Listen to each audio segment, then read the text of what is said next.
कुछ ना करना असंभव। ठीक है, कुछ ना करना असंभव। हे अर्जुन, हे अनघ अर्जुन, हे निर्दोष अर्जुन, संसार में दो प्रकार की निष्ठाएं मेरे द्वारा पहले बताई गई हैं।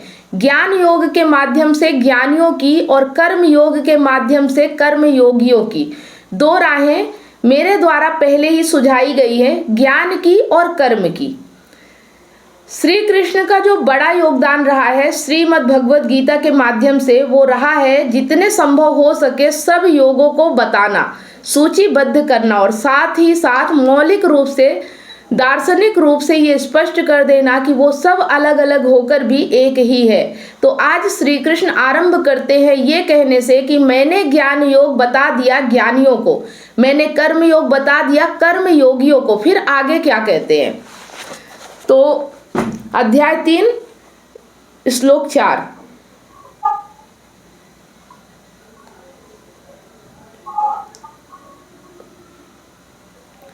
कर्मों का अनुष्ठान ना करके मनुष्य कर्म बंधन से मुक्त या आत्मज्ञान की स्थिति नहीं प्राप्त कर सकता और केवल कर्म त्याग से भी सिद्धि अर्थात आत्मज्ञान में प्रतिष्ठित प्राप्त नहीं होता।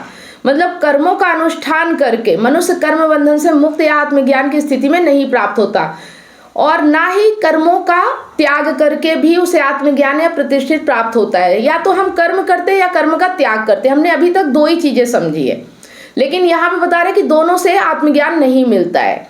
तो न कर्म में प्रवृत्ति से न कर्म में परित्याग से आत्मज्ञान मिलता नहीं है, अंधे कर्म की राह से। मतलब अगर अज्ञान है तो आप चाहे जितना भी अच्छा कर्म कर लो कोई फायदा नहीं है, और अगर आत्मज्ञान नहीं है, अज्ञान है, तो आप चाहे कुछ भी ना करो तो भी कोई फायदा नहीं है।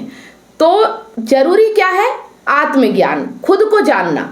तो आगे कहते हैं कि जहां तक कर्म की बात है तो कर्मों का आरंभ ना करने मात्र से मनुष्य आत्मज्ञान नहीं पाने वाला और ना ही कर्म संन्यास से सिद्धि माने आत्मज्ञान में प्रतिष्ठित उपलब्ध होने वाली है। तो ज्ञानियों और कर्म योगियों दोनों को बराबर का संबोधित करके ये बात कही जा रही है, मात्र कर्म के तल पर प्रयास करने से बात बनने नहीं वाली है। मैं क्या करूं, मैं क्या ना करूं, जो कर रहा है क्या उसको रोक दूं और जो करता आ रहा हूं क्या उसको समाप्त कर दूं। कहते हैं नहीं, इससे नहीं होगा। मतलब जो हम अभी तक करते आ रहे हैं क्या उसे रोक दें या जो करने जा रहे हैं उसे समाप्त कर दें। तो ऐसा बिल्कुल नहीं करना है, न कर्म छोड़ना है न कर्म को करना है। ये कहकर श्री कृष्ण कर्म के मार्ग की सीमा बता रहे हैं। अगर वो मात्र कर्म तक ही दृष्टि रखता है, कर्म का मार्ग अगर मात्र कर्म का मार्ग है तो बहुत दूर तक नहीं जाता।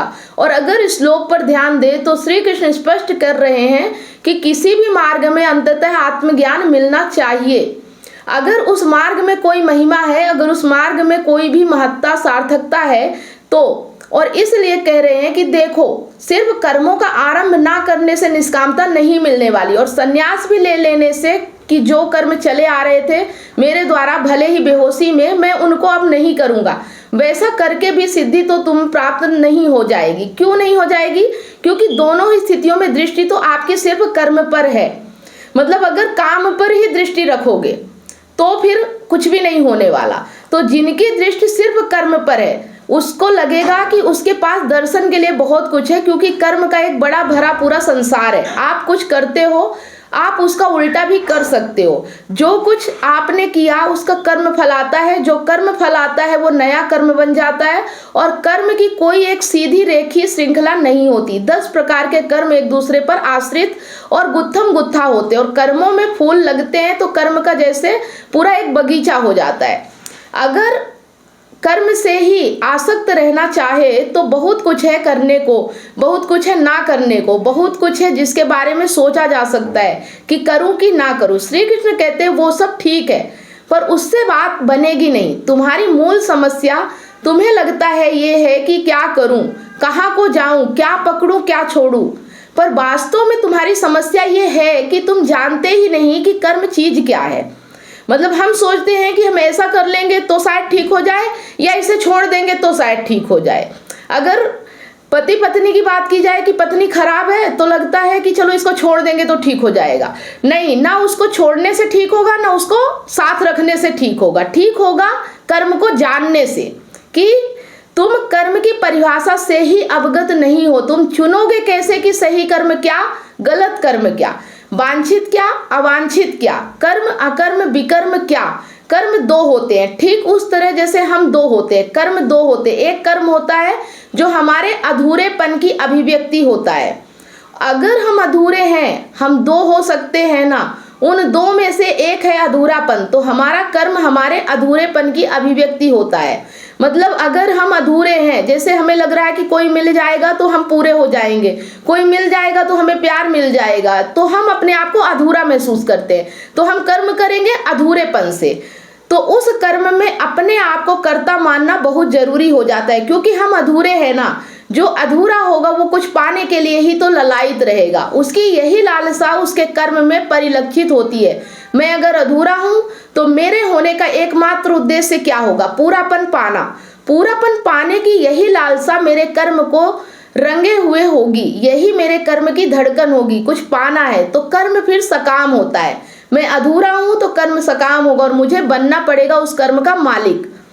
अब जब आप अधूरे हो तो जो भी काम करोगे किसी न किसी कामना से करोगे, उसे कहते हैं सकाम कर्म। अगर कोई कामना है, लालसा है, इच्छा है, तो आप जो कर्म करोगे उसे सकाम कर्म कहते हैं। क्योंकि कर्म के केंद्र में क्या बैठी हुई है, कामना। और कामना बैठी हुई है कि आगे कुछ मिलेगा। आगे तभी मिलेगा ना जब कर्म मेरा होगा, मैं कर्म का मालिक हूं। तो फिर जब कर्म का परिणाम आएगा तो मैं दावा ठोक सकूंगा, साहब चीज मेरी है, कर्म अगर मेरा है तभी तो उस कर्म से जो परिणाम आएगा वो मेरा होगा ना। समझ रहे हो बात को? तो कर्ता भाव सकाम कर्म के साथ चलेगा ही चलेगा। कर्ता भाव माने कर्म पर मालकियत रखना, ये दावा करना कि कर्म मेरा है, मैंने किया है। मुर्गी आपकी होती है तभी तो अंडा आपका होता है ना, ये कर्ता भाव है। कर्म मेरी मुर्गी है, कर्म फल मुर्गी का अंडा है, अंडे पर नजर है मेरी। उसके लिए मुझे सबको पहले ये घोषित करना पड़ेगा ना कि मेरी मुर्गी थी, तो उसका जो अंडा है वो भी मेरा। गाय मेरी तभी तो दूध मेरा, ऐसा ही तो चलता है मामला। तो कर्ता भाव आता है। और हमने कहा हम दो हैं, जो हमारा दूसरा होना है, जो हमारी संभावना है, जो यदा कदा ही साकार होती है किसी में, वो है हमारा पूरापन। मतलब एक व्यक्ति होता है जो अधूरेपन से काम करता है, वो हमेशा मेरा मेरा करता है, मेरी पत्नी, मेरा बच्चा, मेरा परिवार, मेरे माता पिता। तो वो आदमी अधूरा होता है, अपूर्ण होता है, और वो हमेशा पूरा होने की चाहत में रहता है लेकिन कभी पूरा नहीं होता। और एक होता है पूरापन, मतलब अपने आप को पूर्ण मान लेना कि मैं पूरा हूं, मुझे किसी की जरूरत नहीं है पूरा होने के लिए, लेकिन मैं कर्म इसलिए करूंगा क्योंकि ये मेरा कर्म है, मैं जिंदा हूं, मैं जीवित हूं, मैं जीव हूं, इसलिए मैं कर्म करूंगा। कुछ पाना नहीं है फिर भी कर्म करूंगा, सत्य के लिए कर्म करूंगा। तो जो व्यक्ति पूरेपन से काम करता है वो सुखी रहता है, और जो व्यक्ति अधूरेपन से काम करता है वो व्यक्ति दुखी रहता है। तो यदि पूरापन है, या जिस हद तक पूरापन है उस हद तक कर्म में भी पूर्णता रहती है, कामना नहीं रहती है, कर्म में आनंद रहता है, तड़प नहीं रहती है। पूरेपन के भाव से करोगे ना तो कर्म में पूर्णता होगी, आनंद होगा, उसमें कभी तड़प नहीं होगी। तो कामना माने तड़प होता है ना, मतलब अगर आप तड़प रहे हो, आप दुखी हो, इसका मतलब आप किसी कामना से काम कर रहे हो, ठीक है। तो कर्म में भी पूर्णता रहती है, कामना नहीं रहती है, कर्म में आनंद रहता है, तड़प नहीं रहती। कामना माने तड़प होता है, अगर तड़प है तो कामना है, ये चीज समझो। अगर आप दुखी हो तो किसी न किसी कामना के कारण ही दुखी हो, तो अपनी कामना को समझना होगा। ज्यादातर हमारे कर्मों में तड़प ही दिखाई देती है। कुछ कर रहे हो, क्यों कर रहे हो, बेचैन आदमी है और क्या करेगा, क्यों पूछ रहे हो कि क्यों कर रहे हो, दिख नहीं रहा, तड़प रहा हूं इसलिए कर रहा हूं। दूसरी कोटि का कर्म होता है जो हमारे पूरेपन से उठता है, उसमें तड़प बेचैनी नहीं होती, उसमें तो पूरापन पहले ही निहित है, तो उसमें पूरेपन का आनंद होता है। देखो, एक दूसरा कर्म होता है जो अपने आप को पूर्ण समझता है। जो व्यक्ति ये समझता है कि मुझे किसी की आवश्यकता नहीं है, किसी की जरूरत नहीं है, मैं अपने आप में पूर्ण हूँ, फिर वो व्यक्ति जब काम करता है तो वो दुखी नहीं होता, वो तड़पता नहीं, वो किसी के कर्मों से प्रभावित नहीं होता है कि पत्नी गलत हो गई तो मैं दुखी हो गया, बच्चे सही राह पे नहीं चल रहे तो मेरा कर्तव्य पूरा नहीं हुआ। वो अपना सत्य की राह पे चलता है और जो होना होता है वो सब प्राकृतिक है, और जो हो जाता है उसको एक्सेप्ट करता है, वो उसमें दुखी नहीं होता। तो बढ़िया है, सब बढ़िया है। एक होता है कि कुछ पाने के लिए कहीं को दौड़े चले जा रहे हो, और एक होता है कि सब ठीक लग रहा है जीवन में, बाहर निकले हैं, मौसम बहुत अच्छा है, मौसम बहुत अच्छा है और माहौल बहुत सुहावना है, तो टहलने लग गए, निष्प्रयोजन किधर को भी चल दिए। और अगर जवान है, स्वास्थ्य अच्छा है, तो यूं ही बिना बात के दौड़ने लग गए, किसी विशेष दिशा में नहीं दौड़ रहे, कुछ पाने को नहीं दौड़ रहे, यूं ही बस अच्छा लगा। मतलब जो भी कर्म करेंगे फिर कोई मतलब नहीं है, बस कर रहे हैं, कुछ चाहिए नहीं हमें सब मिला हुआ है, हम पूर्ण हैं। तो ये जो दूसरी कोटि का कर्म होता है, यही वो चीज होती है जो जीवन को जीने लायक बनाती है। अगर आप पूर्ण हो तो आप जीवन को जियोगे, लेकिन अगर आप अपने आप को अधूरापन महसूस कर रहे हो, अपने अंदर कमी महसूस कर रहे हो, तो आप कभी भी सुखी नहीं हो सकते हो, आनंद नहीं मिल सकता।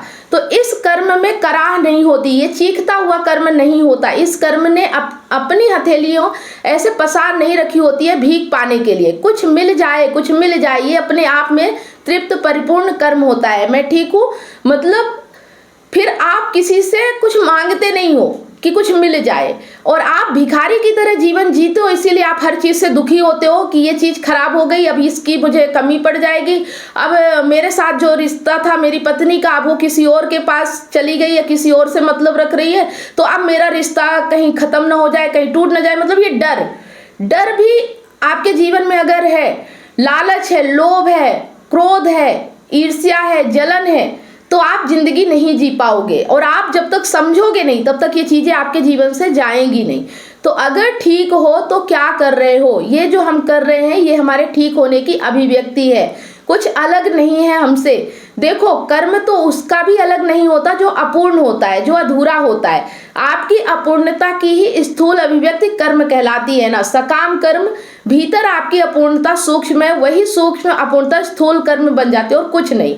मतलब अगर आप भीतर अधूरे हो तो आप वैसा कर्म करोगे, और आप अगर पूरे हो तो आप खुशी और आनंद के साथ कर्म करोगे। बस यही देखना है हमें कि अगर आप दुखी हो, परेशान हो, चिंतित हो, इसका मतलब आप अपने आप को अपूर्ण और अधूरा समझते हो, आप अपने आप में खुश नहीं हो। और जो व्यक्ति अपने आप में खुश नहीं हो कहीं भी खुशी पा नहीं सकता है, चाहे कोई कितना भी अच्छा मिल जाए आपको, लेकिन आप खुश नहीं हो सकते हो। ये तो हमारे बहाने होते हैं कि दूसरा व्यक्ति ऐसा था इसलिए मैं दुखी हूँ, ऐसा नहीं, आप खुद में दुखी हो, आप खुशी का मतलब ही नहीं जानते हो।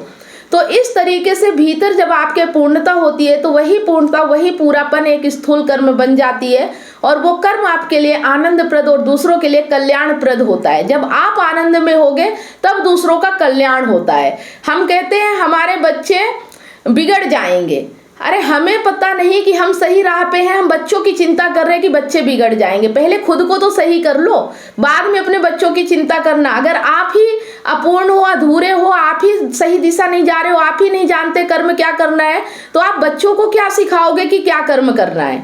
ठीक है, तो पहले अपने आप को ठीक करो, उसके बाद दुनिया की चिंता करो। तो आनंदप्रद भी कहना उचित नहीं होगा। आनंदप्रद से तो ऐसा लगता है कि आनंद पाया, वो आनंदप्रद नहीं होता, वो आनंद जनित होता है। आनंदप्रद तो ऐसा लगता है कि करके आनंद मिला, ना करके आनंद नहीं मिला, उसमें करने से पहले ही आनंद है, वो आनंद जनित है, वो आनंददायी कर्म नहीं है, वो आनंद जनित कर्म है। आनंदित थे इसलिए कुछ हो गया, मतलब कुछ करोगे और फिर कुछ मिलेगा तो आनंद नहीं मिलेगा। आप जो कर्म कर रहे हो ना उसी में आनंद मिलेगा, आपका कर्म ही आपका फल बन जाएगा, फिर फल पाने की चिंता नहीं होगी। तो हो गया, क्यों बोला मैंने, किया क्यों नहीं बोला, उस कर्म पर दावेदारी ठोकने की जरूरत ही नहीं है। कहो क्यों? क्योंकि उससे आगे कुछ चाहिए नहीं। जब आगे कुछ चाहिए होता है ना, तो जो चीज है उस पर दावेदारी करनी पड़ती है। वह मुर्गी और अंडा, हम इतने आनंदित थे कि हमसे कुछ हो गया, और दूसरा उधर क्या वक्तव्य है, हम इतने दुखी थे कि हमें कुछ करना पड़ा। पहले से कर्ता भाव और कामना है, दूसरे में निष्कामता और अकर्ता है। मतलब हम ये कहते हैं हमें करना पड़ेगा, हम चाहते हैं ऐसा हो जाए और यही हम नहीं समझ पा रहे हैं। मतलब जो हो रहा है, जो है, उसमें आप क्या कर सकते हो वो आपका काम है। ऐसा नहीं कि आप कोई कामना कर लोगे कि मैं ऐसा चाहता हूं मेरा जीवन ऐसा हो जाए, तो क्या आप कर सकते हो? पर दुखी तो हो जाओगे ना, नहीं करोगे तो दुखी हो जाओगे। तो ये चीज हम जब समझ जाते हैं तो हम कामना करना छोड़ देते हैं, हम कल्पना करना छोड़ देते हैं। हम ये समझ जाते हैं कि हमारे हाथ में कर्म करना नहीं है, जो कर्म हो रहा है उसे एक्सेप्ट करना ही हमारे हाथ में है, हमारे हाथ में कुछ करना नहीं है। तो जब हम ये चीज समझ जाते हैं तो हमारा जो दुख होता है वो कम होने लगता है। तो स्पष्ट हो रही है बात। तो कर्म का और ज्ञान का एकदम गहरा संबंध है। ज्ञान हो तो एक तरह का कर्म उठता है, ज्ञान ना हो तो दूसरी तरह का कर्म उठता है। अगर आपके जीवन में ज्ञान नहीं है तो हर कर्म में आपको दुख झेलना पड़ेगा, और अगर आपके कर्म में ज्ञान है तो आप चाहे जो भी काम करोगे, दुख हो या सुख हो, कोई फर्क नहीं पड़ेगा। बस यही फर्क है ज्ञान और अज्ञान का। अगर अज्ञानी हो तो हर चीज से परेशान रहोगे, लेकिन अगर ज्ञान आ गया है तो हर चीज में आनंद ले सकते हो, चाहे वो जैसा भी हो। अब जैसे देखो, अगर पत्नी अच्छी नहीं है तो अगर आपको पता है कि ये मेरे हाथ में नहीं है, अच्छा होना या बुरा होना ये तो नेचर है, नियति है, ये तो उसकी प्रकृति है, तो फिर आप वो जैसी है वैसे एक्सेप्ट करके उसके साथ वैसे ही व्यवहार करके खुश रहोगे। लेकिन अगर आप ये सोचोगे कि मेरी पत्नी सीता होनी चाहिए, तो फिर आप दुखी रहोगे। सीता तो नहीं मिलेगी लेकिन जो है उसका भी आनंद नहीं ले पाओगे और कल्पनाओं में दुखी रहोगे। तो अपने जीवन का दुख दूर करने की क्षमता अपने अंदर होती है, बाहर नहीं। आप स्वीकार करोगे, आप एक्सेप्ट करोगे तो आपका दुख दूर होगा। अगर आप कल्पना करोगे, कामना करोगे तो आप दुखी रहोगे। ठीक है। तो पर कर्म के मूल में तो आपके ज्ञान की ही स्थिति बैठी है। कितना भरपूर आपका ज्ञान है वही निर्धारित करता है कि कैसा आपका कर्म है। अब दो बातें यहाँ पर अर्जुन को कहते हैं श्री कृष्ण।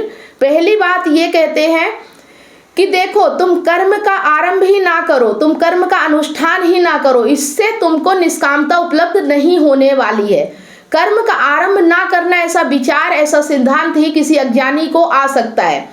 मतलब ये है कि जब हमें लगता है कि जब हमसे कुछ हो ही नहीं रहा, हम तो करता है नहीं, प्रकृति कर रही तो हम कुछ करे ही ना, तो ये ख्याल भी अज्ञानी को आता है। क्योंकि ज्ञानी आदमी जानता है कि कर्म तो होगा, हम करें तो भी होगा, ना करें तो भी होगा। तो जो भी हमारे सामने बस हमें उसे करना है, वो भी किसी परिणाम की इच्छा के बिना, बस कर्म में आनंद लेना है। हम जो कर्म करें वही अच्छा होना चाहिए। तो कर्म का आरंभ ना करना, ऐसा विचार, ऐसा सिद्धांत ही किसी अज्ञानी को आ सकता है। बताइए क्यों?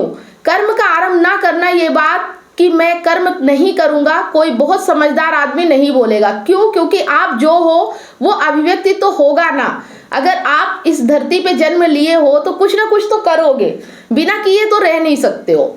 तो कर्म करना कोई विकल्प होता ही नहीं। आपकी जो इधर की स्थिति है, हृदय की तरफ इशारा करते हुए, वही आपके हाथ का कर्म बन जाती है। आपके हृदय में जो है एकदम महीन रूप से झीना, वही आपके हाथ की गति बन जाती है। कैसी? स्थूल। हाथ की गति से आशय कर्म से है, वही आपके हाथ की स्थूल गति बन जाती है। माने इधर जो होगा हृदय में, वो हाथ में आ जाएगा, जो हृदय में होगा वो हाथ की हरकत बन जाएगा। अगर आप अंदर से दुखी हैं तो बाहर भी आपके दुखी होगा, अगर आप बाहर से आनंदित है तो बाहर भी आपको आनंद मिलेगा।